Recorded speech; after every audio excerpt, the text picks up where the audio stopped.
They're Britain's most run-down abandoned buildings. All we've done was bought a building and turned it into a mess. From crumbling historic relics to industrial landmarks on the verge of collapse. You can't make an omelette without breaking a few eggs. But across the country, brave and ambitious home builders Careful where I swing. are taking matters Let's go! and tools into their own hands Are we completely mad doing this? to rescue What have I done? and transform these derelict properties. Perhaps a cliche to feel the hand of history on your shoulder, but kind of do. Taking on such neglected places The roof leak was woodworming 95% of the wood. is fraught with risks, Easy. There's no point worrying about something you can't do anything about. with the tightest deadlines We'll be in for Christmas. Don't ask me which Christmas. and even tighter budgets. We will have completely emptied every bit of savings we have. These are the families gambling everything This is the human side of taking on a task like this. for a new life in a stunning new home. It's all in your mind and your wallet, and they're both empty.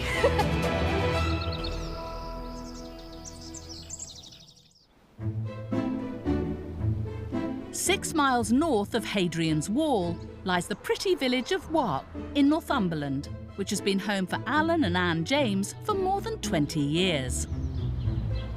Have a cup of tea. And like most Brits, they're partial to a brew. We'll in for the two. But they're making theirs the smart way. That's a smart plug, and that will give you a record to the penny of how much you've used. It doesn't take very much effort, really, to think smart about how you're using your energy. Making the most of the sunshine, they're living the green dream. Boiling the kettle cost the two of us £1.50 last year. If we'd just used price cap rate electricity, the amount of tea we'd drunk would have cost us 136 quid. Now that's what I call liquid gold.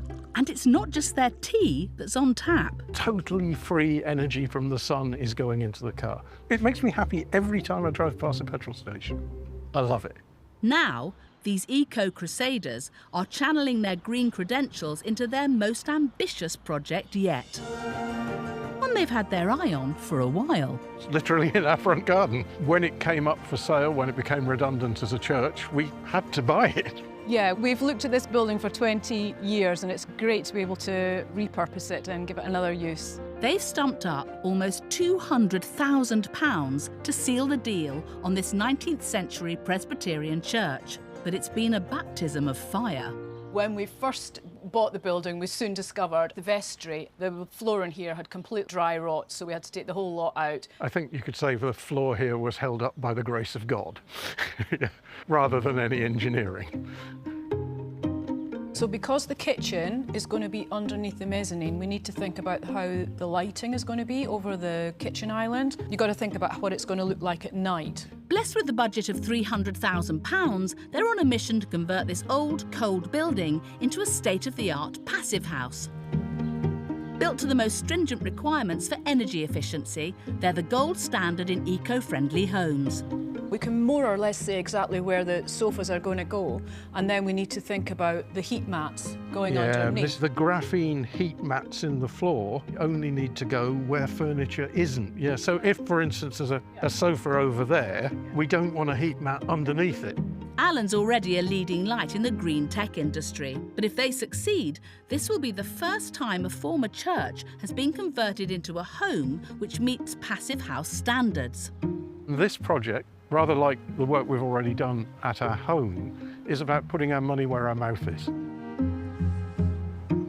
We'll be building a highly efficient new building to 21st century standards inside the 19th century shell of the original Victorian structure. No mean feat, but God loves a trier.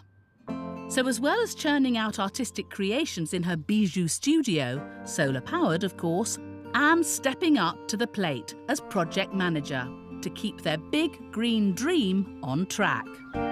What order are we going to do things in? So obviously we've excavated out. Floor build-up, Yep. roof back on, walls and structural work. When does the scaffold go up then? For tried and trusted local builder David, About 3 weeks. this will be the very first passive house project. A learning curve, but it's what the future is, so you all need to learn a bit more about it, and this is the way to do it. It's a hard way to do it, but it's the way to do it, so yeah, I'm looking forward to getting really into it. Anne's scheduled just 60 weeks to transform this empty shell into a heavenly home. Built in 1875 to save the souls of Wark, the church finally closed its doors in 2019. Alan and Anne's master plan is to turn this rundown building into a highly sustainable luxury holiday let. Outside, the old stone walls and stained glass windows will be restored to retain its ecclesiastical character. A large solar panel array will go on the south-facing roof. Each year, it will generate more zero-carbon energy than the building consumes. A mechanical ventilation heat recovery system will capture heat from air leaving the building and use it to warm up the fresh air coming in. Inside, the church will be made airtight and heavily insulated. And the original windows will sit behind triple glazed Passive House certified ones, locking the heat in and keeping the cold out. In the basement, a plant room will house all the high-tech kit designed to make this eco-shrine super smart. And this vast space will be transformed into a stylish, contemporary home. Downstairs, a generous open-plan living area will give guests plenty of room to lounge. There'll be a state-of-the-art kitchen for wining and dining, and a ground-level bedroom and bathroom. A stunning oaken glass staircase will lead to the newly constructed mezzanine with 2 more bespoke ensuite bedrooms and a cosy study where guests can enjoy some quiet time. Pulling off this ambitious retrofit will need a minor miracle.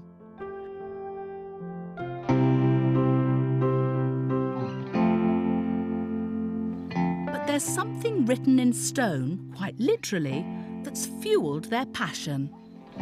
So this is the memorial stone laid in 1875 by Mrs. George Berkeley Bruce to commemorate the fact that this church and our house, which used to be the old man's, were funded by her husband, George. This dapper-looking chap is Sir George Berkeley Bruce, eminent Victorian, civil engineer and benefactor of Presbyterian churches. But he has another claim to fame. He was the first person in the world to articulate the concept of renewable energy. What are the chances of that? Yeah, that we've been looking at this church for 20 years from our kitchen window, and it turns out the guy who originally paid for the construction of this church was a super visionary of a clean, green, renewable, sustainable future. It's perhaps a slight cliche, you know, to feel the hand of history on your shoulder, but I kind of do. But there's more. A closer look reveals something else quite extraordinary.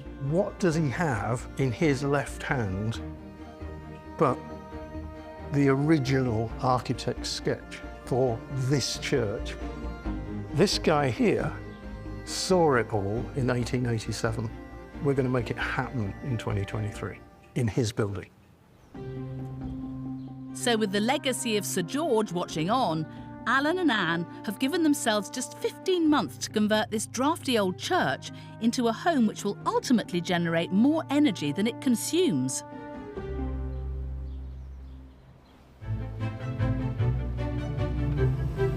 It's the start of summer, and Alan and Anne's epic renovation is underway. Hi, David. Hello.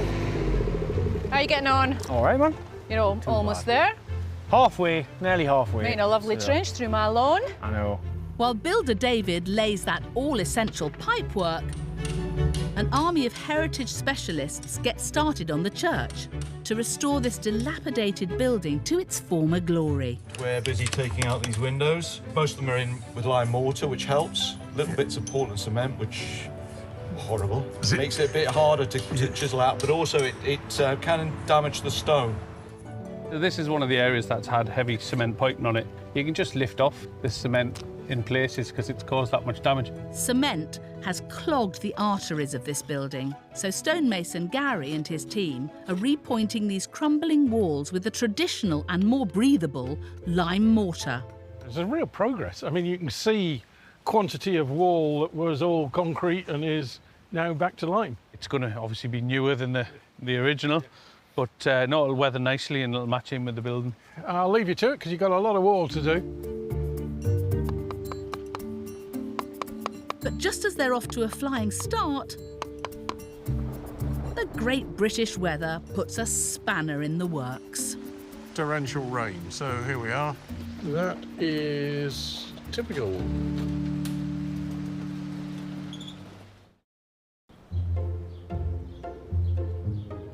It's not raining, thankfully. Day one of beginning to take the slates off. Makes a change, doesn't it? No rain. In Northumberland, it's an exciting day at Warksburn Old Church. Soon this roof will be blessed with an array of top-notch solar panels to soak up all that free sunshine we never seem to get. But before the panels go on, insulation needs to go down. So local roofer Raymond has to take all those slates off.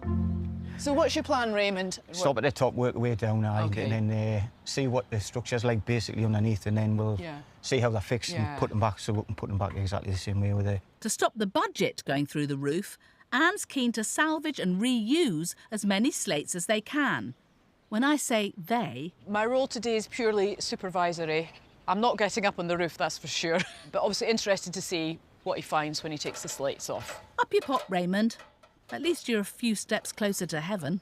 We're going to take the ridge off, see if they're reusable. It depends on how they're actually cemented on, whether they've used a decent mix or whether it's harder than the clay ridge tiles themselves. We'll see in a couple of minutes when we get these off. But it's not good news. It's all pockmarked and laminating, so you kind put that back on. It'll be a case of new ridges, I think.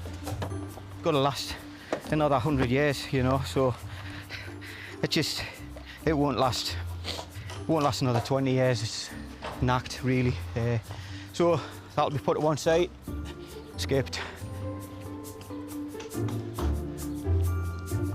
Hopefully the tiles are in better nick. And with several hundred to remove, Builder David steps up to the slate. We're going to stack them in order on the scaffold so that in a few weeks' time we can pick them up in the right order and get them straight back on. Finally, they're on a roll. So these first ones are in the same line, Dave. Just put that next to it. Second course, Dave. But with around 20 grand's worth of slate at stake, Anne's not so sure about their technique, which is a bit hit and miss. Are they just hitting onto the wood when you drop them down? They're not going to break when he's sliding them down? No, I mean, they're an inch thick, some of them, like, it's... I don't think there's any other way of doing it, really.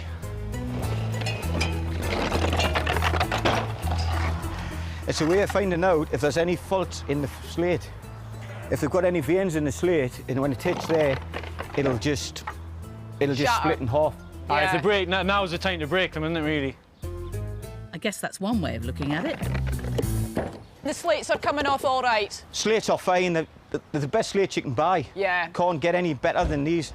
That tended to be the case with churches that must have had plenty of money at the... Exactly. Hi. Ka-ching! Saving these slates has just saved Anne a wee fortune. Always good to end on a high. Just a few hundred more to go, Raymond.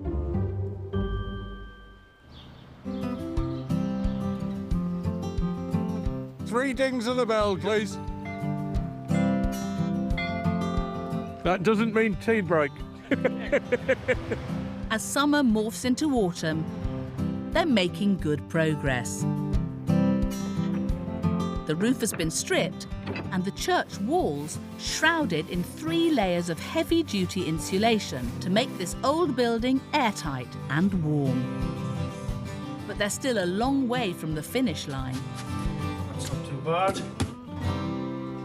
So this is week 17 of the build, and so far it doesn't really feel like we've built anything. We've been taking it to bits. Yeah. So this is the turning point, really, because now we're starting to put the building back together again, with the first thing happening, the floor insulation going in.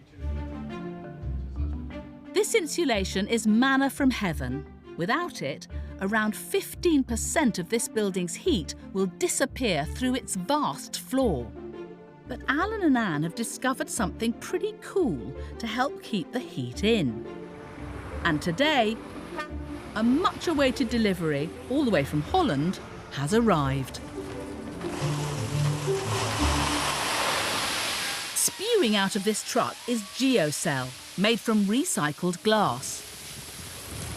My God, there's a lot of it, David. Yep, 12 tons of it. Any more than this when we build a railway. And it's the gift that keeps on giving. It's a bit like charcoal, isn't it? So what are you thinking then, David? It's a lot to put in. Yeah. Bigger pile than I anticipated. That does look like rather a lot. So this would have been landfill, 12 tons of landfill at one point. And now it's going to be 12 tons of church fill.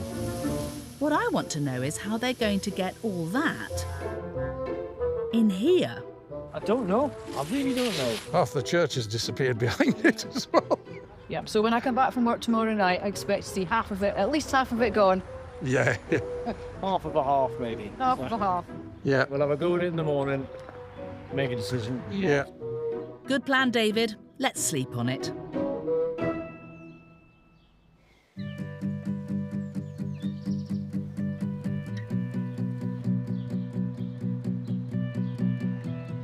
It's an early start for Alan and David, who's conjured up an ingenious way to shift their mountain of floor insulation into the church.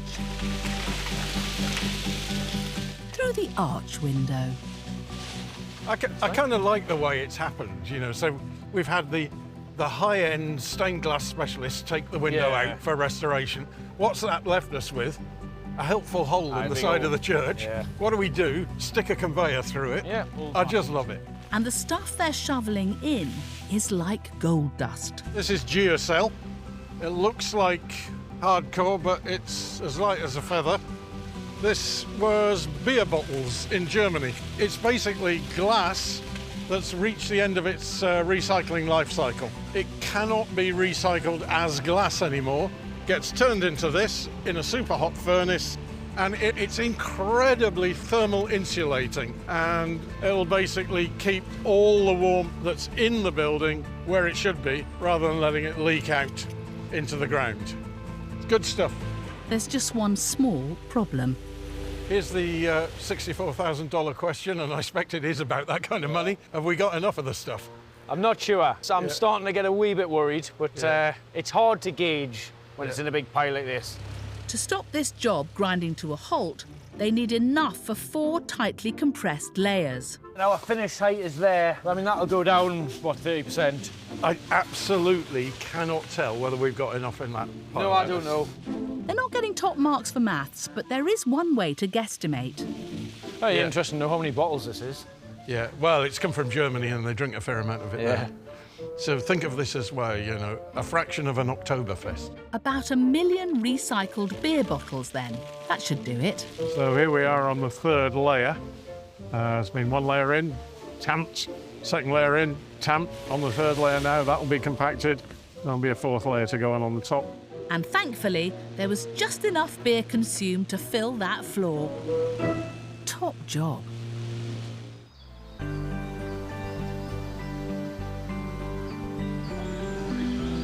With the groundwork done, all eyes are back on the roof. The original slates removed a few weeks ago have been relaid, and those all-important solar panels are finally going on. This is the point where, if you like, the 19th century bit, which is the slates that have gone back in exactly the place they came from, interfaces with the 21st century bit, which is the solar panels. And getting those interfaces right, it takes some real thought. But they're barely off the ground, and solar panel installer Steve has spotted a problem. So what's the issue then? Firstly, you can see where the top of the frames land. Yeah. The panels overhang the frames by 50 mil. Oh, they're coming down? Yeah, so they come down lower. Right, so we have an issue at the top now. Yes. And we're not going to be able to get any slates above No. the panels. The new roof has been designed to have 2 rows of the original slates sitting above the modern solars. So that's now looking a tad tricky. I always thought this moment was going to come. There'll be a moment when we discover we haven't got enough roof left. It's always going to be a challenge squeezing them in, wasn't it? Well, we are where we are. We've got a certain amount of church roof and we've got a certain amount of solar panel. And the solar panels are slightly taller than we thought they were going to be. But the good news is they all fit on the roof. Yeah, there's an aesthetic compromise at the top of the roof that we'll just have to live with. I love a glass half full man, but I'm struggling to understand why the tiles don't fit. Perhaps the maths genius can figure it out. Here's the 22 solar panels that are going on the roof of the church, 2 rows of 11 across. Because it took so long to get planning permission, the panels have actually grown. The manufacturers have made them a bit longer, and the church hasn't grown. The panels have grown. And when you think about it, that's a tile's worth. It's just the way it is. Let's hope the project manager is as relaxed as you are, Alan. Well, we measured it about 19 times. I don't think she is. So it was never going to fit. It was never going to fit. Not with 2 rows of tiles over the top, no. It may have done before the panels themselves grew. I mean, those slates have gone back in exactly the same place. Yeah. He's not used different slates in a different place because he took them all off and they're 100% every single slate back in the same place. We've gone to the nth degree of detail to try and get this right so that we had 2 rows of slates at the top. And for whatever reason, we now don't have any slates at the top, which is a bit annoying because it would have looked better. It definitely would have looked better. And not giving up on the church's crowning glory. Is there enough space to get 1 row in there then? Where would that ridge tile sit? This tile's there. Put your finger again where the top of the panel would be. So that's quite a bit then. Okay, so we've pulled it back there. Slightly, we now have 1 slate instead of 2, which is better than no slates at all. Good. Okay, right, crack on. Yeah, there you go. Not ideal. It is what it is, Annie. Peace on earth has been restored. Right, good. Thank you for your time. For now.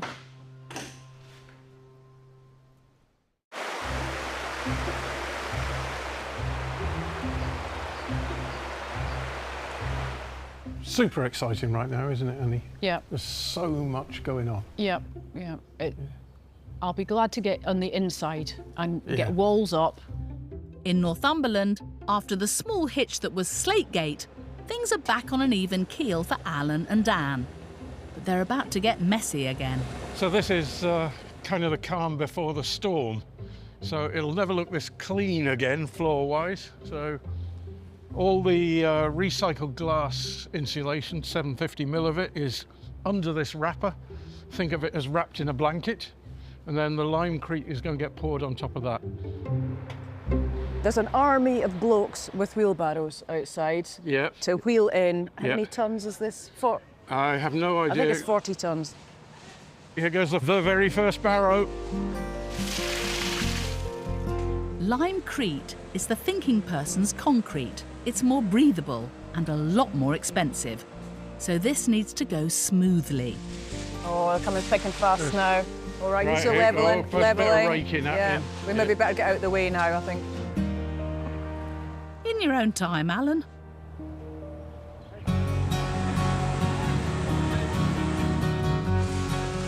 There might be 20 tons of the stuff, but Gary and his gang are making light work of this heavy load. In just 3 hours, the first limecrete pour is in. Oh, wow. And this church has a floor. You happy? Very, yeah, it's in. I'm happy now. I'll be happier tomorrow when the rest's in. Yeah. And I'd love to see it when it's done. It's a labour of love.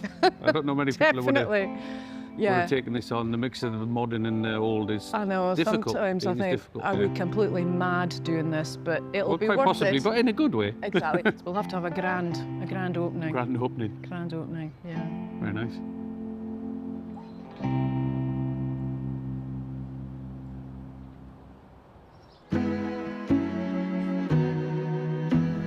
After a busy morning, it's back to the day job for ceramic artist Anne, who has plenty of other plates and jugs to spin. It's really exciting, but sometimes it's quite stressful because we've got so many decisions to make because it's such a novel project. A lot of it's we're doing things that have not been done before, but it will be worth it in the end. It will definitely be worth it in the end. You just got to think about how spectacular it's going to be. Keep the faith, Annie. Keep the faith.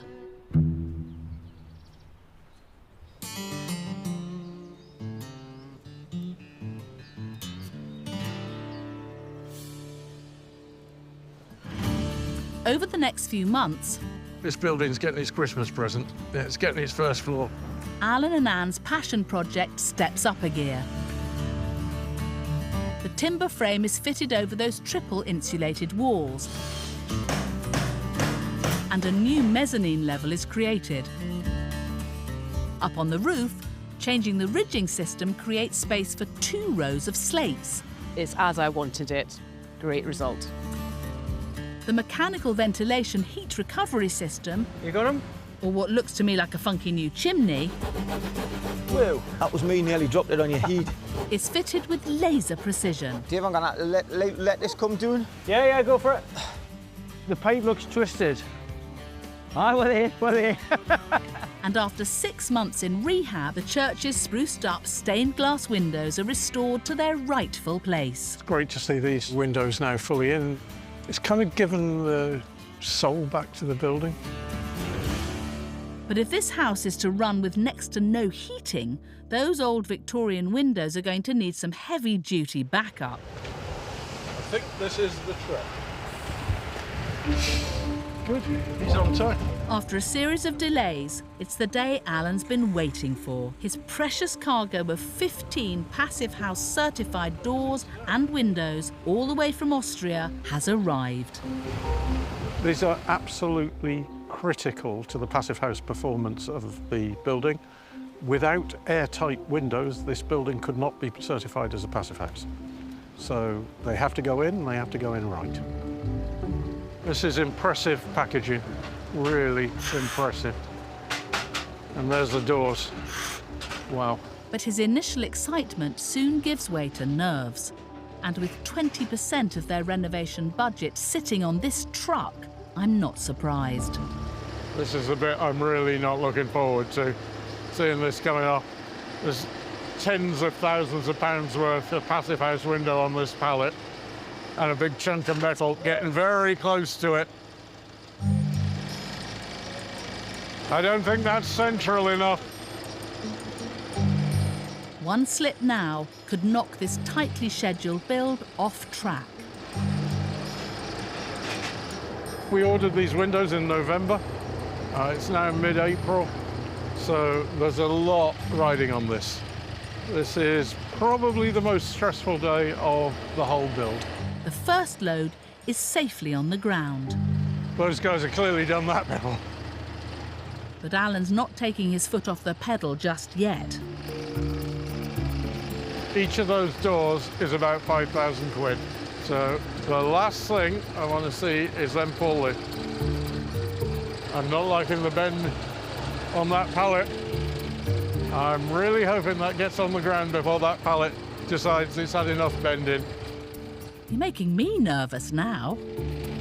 Quicker they can get it on the deck, I'm happy.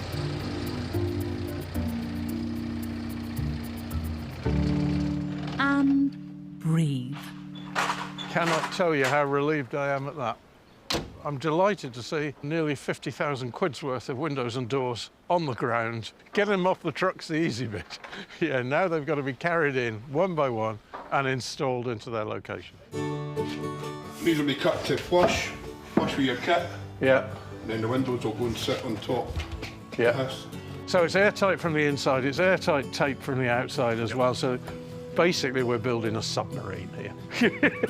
With the windows weighing in at around 70 kilos, this job needs the combined muscle of Gary, Jeremy and John. 1, 2, 3, up. Right. You need to push the window. Yep, done. Okay, good. But just 3 hours after it was lifted off the back of a lorry, the very first passive house window is in. And over the next 4 days,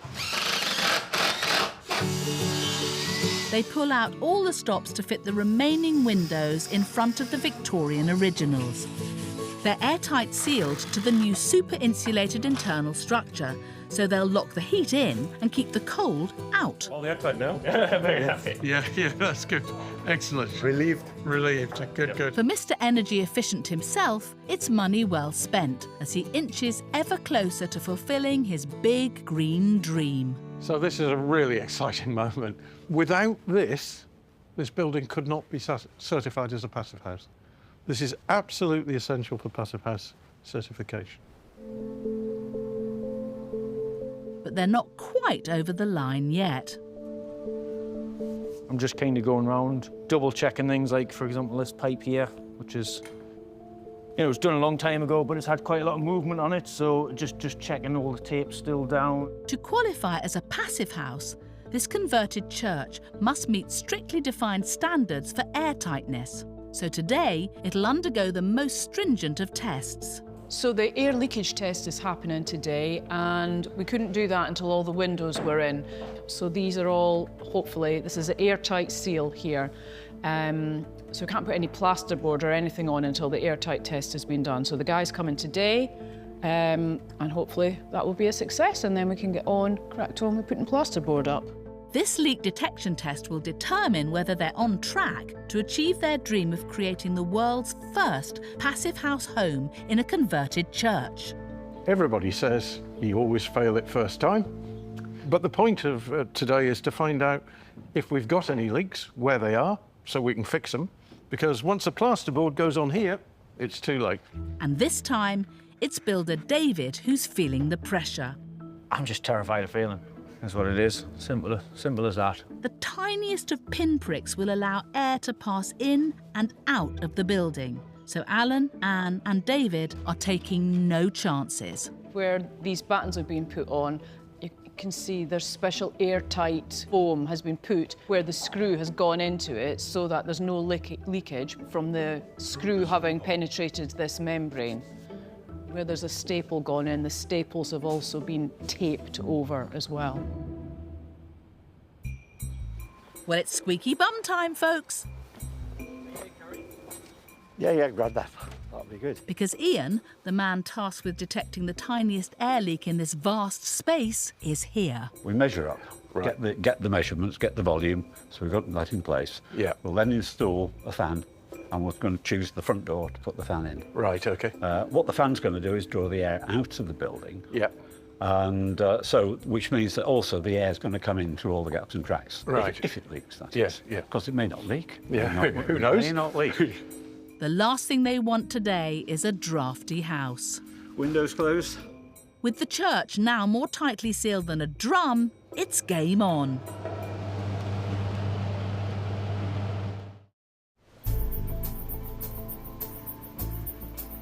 At Worksburn Old Church, it's crunch time as the crucial leak detection test, led by Ian, gets underway.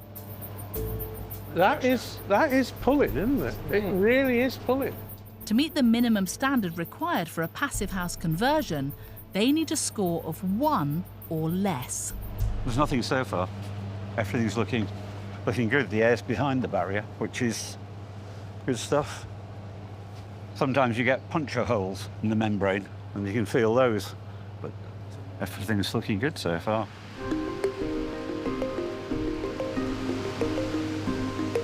Eagle-eyed Annie, however, has spotted a problem. Annie, point that out to David. Yeah. Good. I like holes now. I've changed my opinion. It's quite distinct. You can actually feel it. One tiny pinhole in a house this size is pretty impressive. But what are the scores on the doors? coming at 0.19. 0.19 on decompression. On decompression, depressurization. Depressurization. Yeah. 0.19. That is, in your experience of retrofits, is that's amazing. A very good result. I'm so I know, I feel like crying. Yeah. I also did the pressurization test. Yes. Yeah. And frequently that's slightly worse, or a lot worse than the depressurization. In this case, it's not true. It's 0.17, which is remarkable. We were aiming for 1, and now we're at 0.18, so slightly over 5 times better than the already demanding target. Yeah. It's brilliant. Just brilliant. I think there's someone else who deserves credit for hitting well above the mark. That is testament to real painstaking care and attention over a year. Good. Brilliant. I know you've been thinking about this.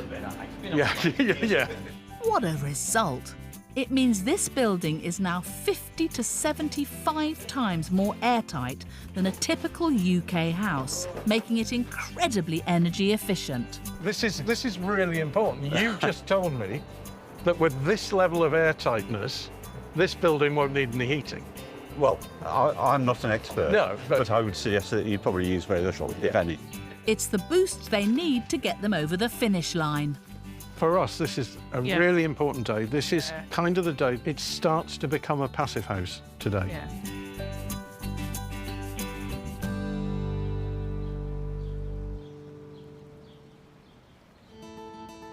Over the next few weeks, they move heaven and earth to complete this ambitious build. Energy-efficient heat mats are embedded in the plaster of the walls and ceilings to provide extra warmth if needed. Let the giant jigsaw puzzle commence. After 12 months, the scaffolding comes down. What do you mean you don't like the taste of spider? We kept them fresh for you.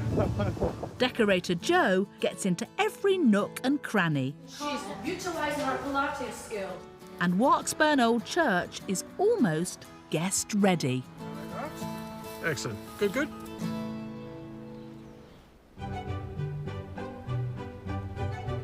And after 15 months of hard graft, they've done it. Alan and Anne have turned what was once a cold, drafty church into the ultimate eco-home, the first of its kind in the world. It feels amazing to be finished. It's been such a long project, but I'm really proud of it, really proud. There have been some heated debates. However, I've actually quite enjoyed some of the nerdy stuff. Yeah. But developing the expertise to be able to do the nerd, it's been quite fun.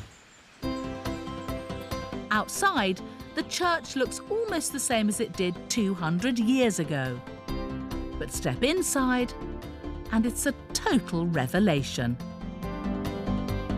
This is it. This is what I've had in my head for the last 4 years, an amazing space. What was a damp, austere building is now infused with light and colour.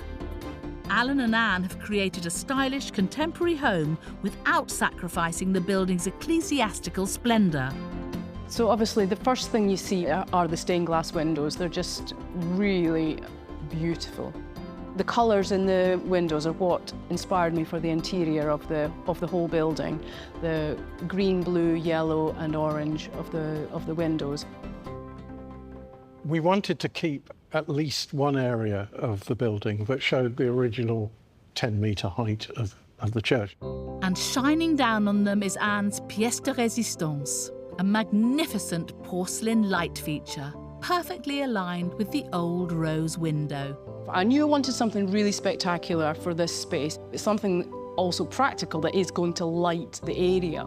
It gives you a sense of space, and for me it's a very calm space as well, because although the ceilings in the rest of the building are quite high, this is spectacularly high, and it's a kind of elevates your spirit, I find. With 3 bespoke ensuite bedrooms, what was once a place to pray is now a place to stay. Leading to the new mezzanine, a stunning staircase made from American white oak and glass. Wanted something quite contemporary with the lights to be a wow feature when people come in, but all the reflections in the glass are just great. It's all these unexpected things that you don't plan for, but you get. Upstairs are 2 more beautiful bedrooms where the original oak beams and magnificent modern lighting are a match made in heaven.